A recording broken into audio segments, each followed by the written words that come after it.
So I got my hands on the TECNO CAMON 20 Mr. Doodle edition, and this is the unboxing. This is a special edition of the TECNO CAMON 20 series, designed in collaboration with the graffiti artist Sam Cox, aka Mr. Doodle. The packaging is sleek and compact, and in the box is the phone, which features a 6.67-inch AMOLED screen.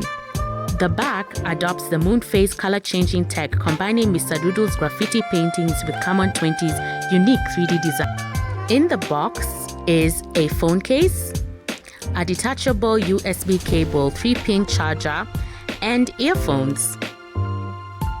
Other notable features are the 64-megapixel primary lens and 32-megapixel selfie camera. The phone retails at Kenya shillings 28,499 for the CAMON 20, 35,499 for CAMON 20 Pro, 44,999 for Pro 5G, and 61,999 for Premier 5G edition.